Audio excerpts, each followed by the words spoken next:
So I want to start by offering you a free, no-tech life hack. And all it requires of you is this, that you change your posture for 2 minutes. But before I give it away, I want to ask you to right now do a little audit of your body and what you're doing with your body. So how many of you are sort of making yourselves smaller? Maybe you're hunching, crossing your legs, maybe wrapping your ankles. Sometimes we hold on to our arms like this. Sometimes we spread out. I see you.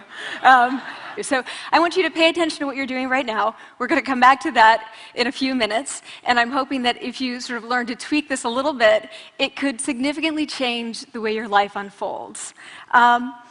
So we're really fascinated with body language, and we're particularly interested in other people's body language. You know, we're interested in, like, you know, an awkward interaction, or a smile, or a contemptuous glance, or maybe a very awkward wink, or maybe even something like a handshake. Here they are arriving at number 10, and look at this lucky policeman gets to shake hands with the President of the United States. Oh, and here comes the Prime Minister of the... No.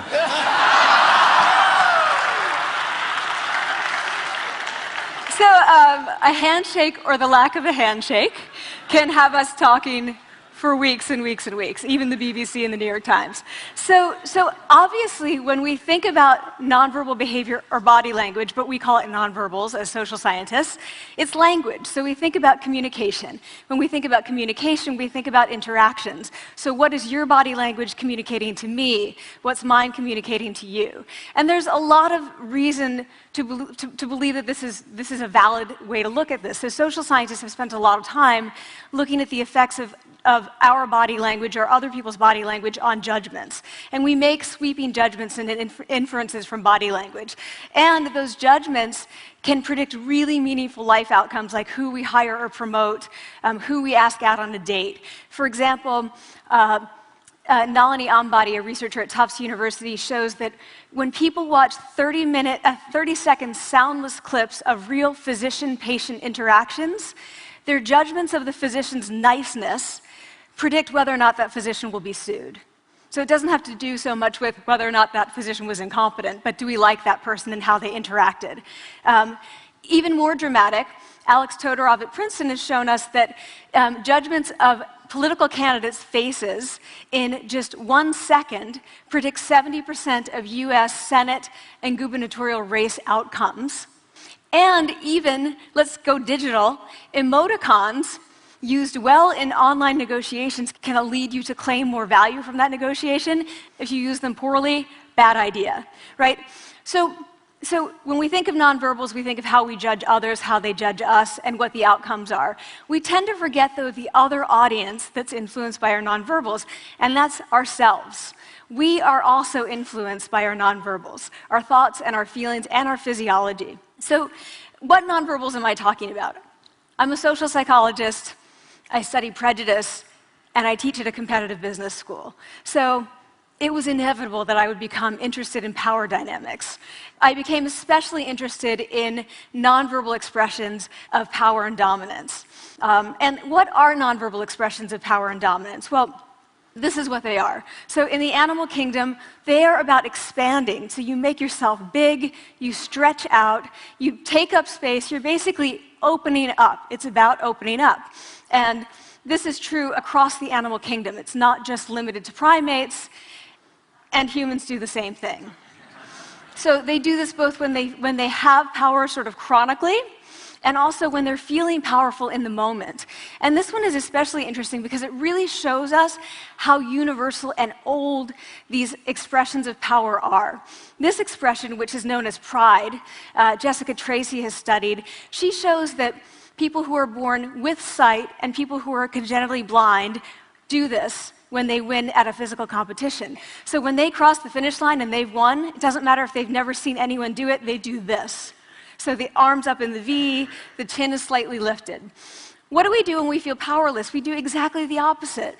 We close up, we wrap ourselves up, we make ourselves small. We don't want to bump into the person next to us. So again, both animals and humans do the same thing. And this is what happens when you put together high and low power. So what we tend to do when it comes to power is that we complement the other's nonverbals. So if someone's being really powerful with us, we tend to make ourselves smaller. We don't mirror them, we do the opposite of them. So I'm watching this behavior in the classroom, and what do I notice? I notice that MBA students really exhibit the full range of power nonverbals. So you have people who are like caricatures of alphas, like really coming into the room. They get right into the middle of the room before class even starts, like they really want to occupy space. When they sit down, they're sort of spread out. They raise their hands like this. You have other people who are virtually collapsing when they come in. As soon as they come in, you see it. You see it on their faces and their bodies, and they sit in their chair and they make themselves tiny, and they go like this when they raise their hand. I noticed a couple things about this. One, you're not going to be surprised, it seems to be related to gender. So women are much more likely to do this kind of thing than men. Women feel chronically less powerful than men, so this is not surprising. But the other thing I noticed is that it also seemed to be related to the extent to which the students were participating and how well they were participating. And this is really important in the MBA classroom because participation counts for half the grade. So business schools have been struggling with this gender grade gap.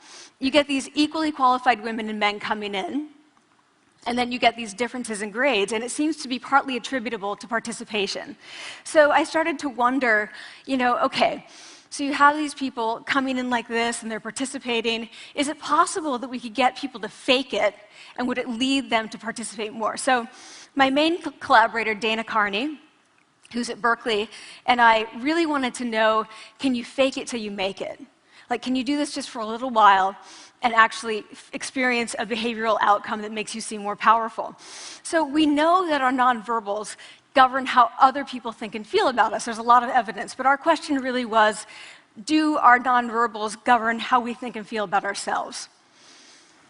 There's some evidence that they do. So, for example, when we smile when we feel happy, but also when we're forced to smile by holding a pen in our teeth like this, it makes us feel happy. So it goes both ways. When it comes to power, it also goes both ways. So when you feel powerful, you're more likely to do this, but it's also possible that when you pretend to be powerful, you are more likely to actually feel powerful.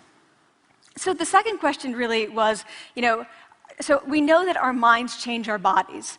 Is it also true that our bodies change our minds?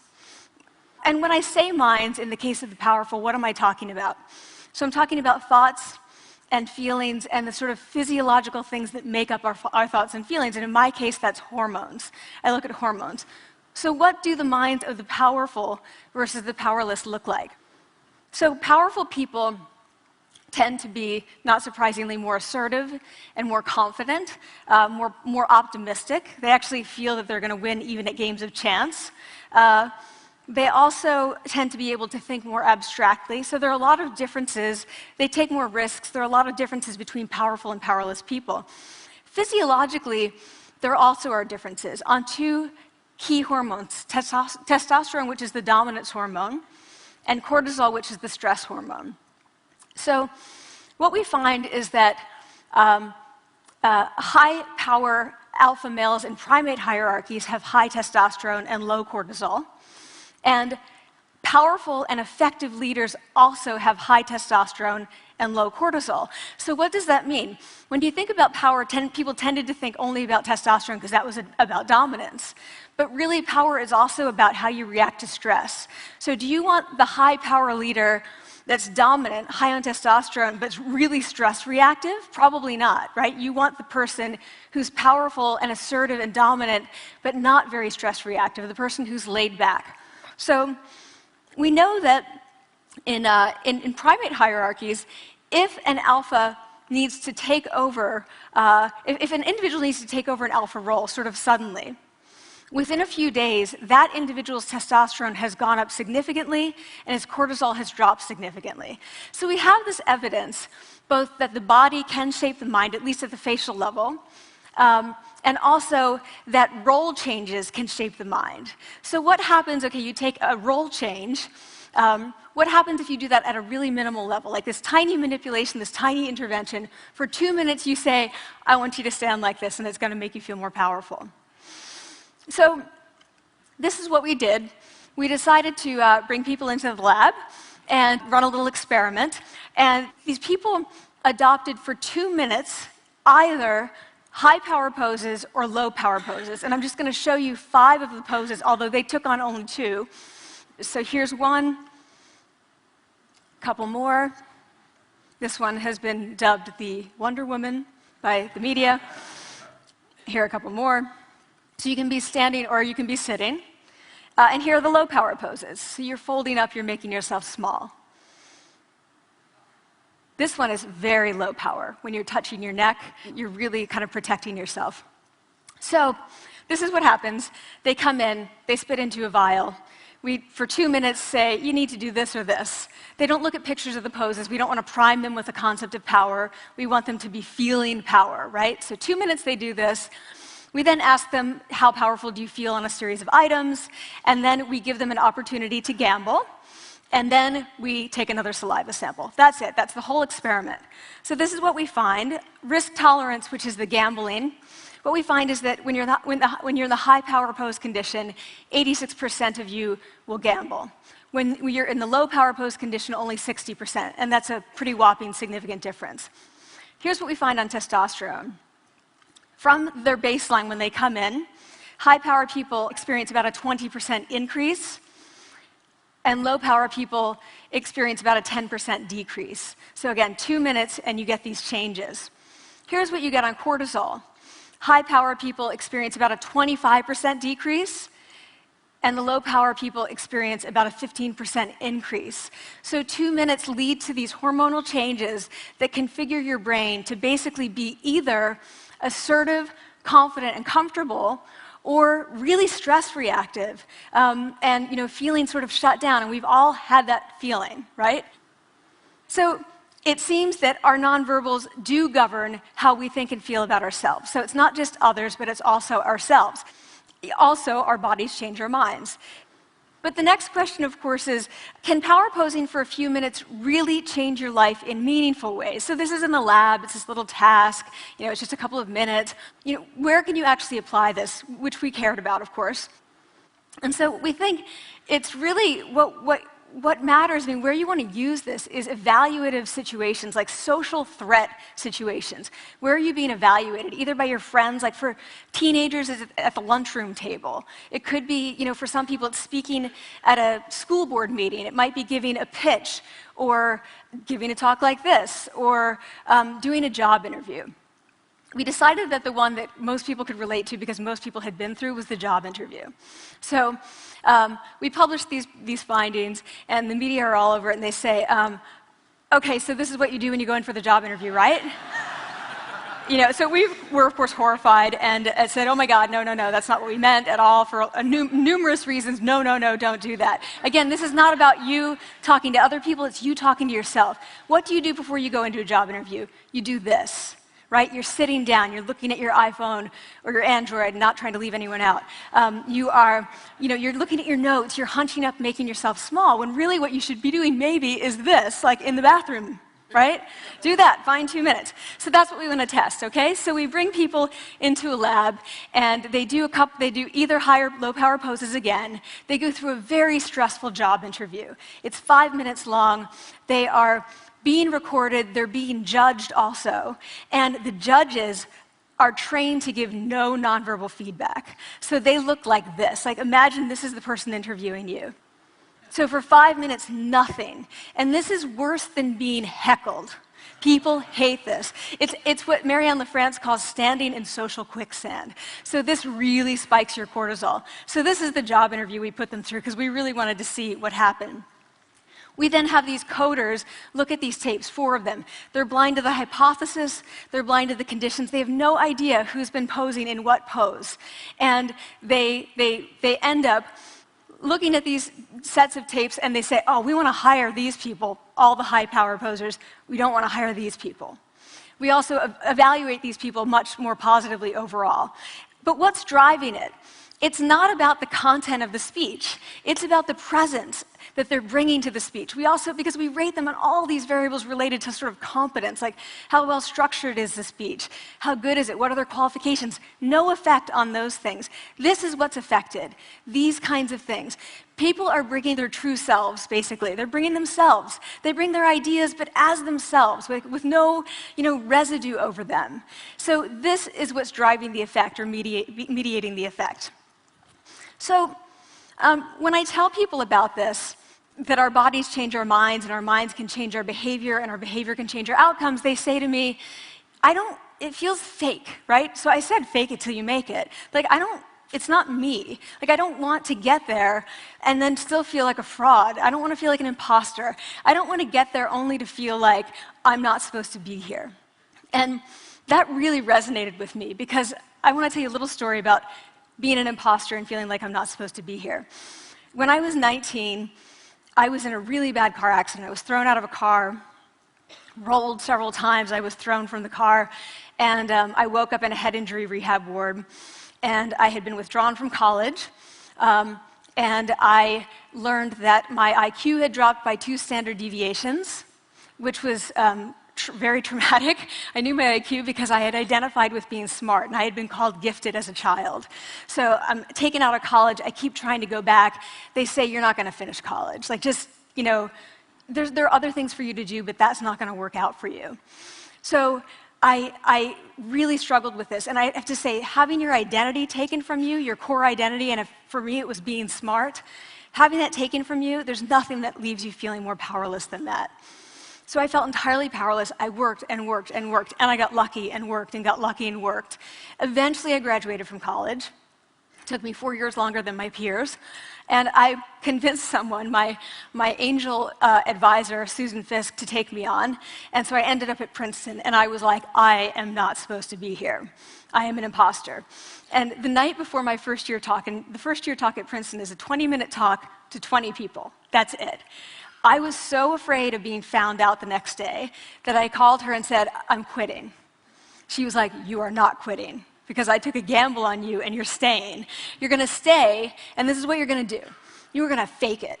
You're going to do every talk that you ever get asked to do. You're just going to do it and do it and do it, even if you're terrified and just paralyzed and having an out-of-body experience, until you have this moment where you say, oh my gosh, I'm doing it. Like, I have become this.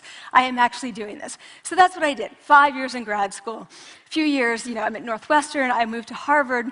I'm at Harvard. I'm not really thinking about it anymore, but for a long time I had been thinking, not supposed to be here, not supposed to be here. So at the end of my first year at Harvard, a student who had not talked in class the entire semester, who I had said, look, you got to participate or else you're going to fail, came into my office. I really didn't know her at all. And she came in totally defeated, and she said, I'm not supposed to be here.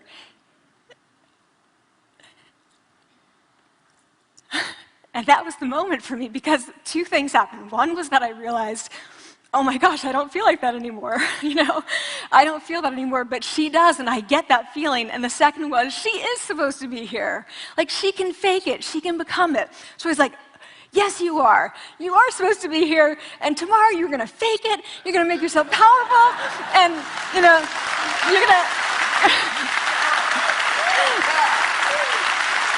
and you're going to go into the classroom, and you are going to give the best comment ever, And she gave the best comment ever. And people turned around, and they were like, oh my God, I didn't even notice her sitting there, She comes back to me months later, and I realized that she had not just faked it till she made it, she had actually faked it till she became it. So she had changed.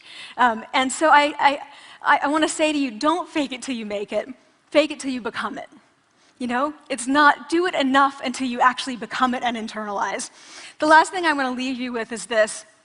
Tiny tweaks can lead to big changes.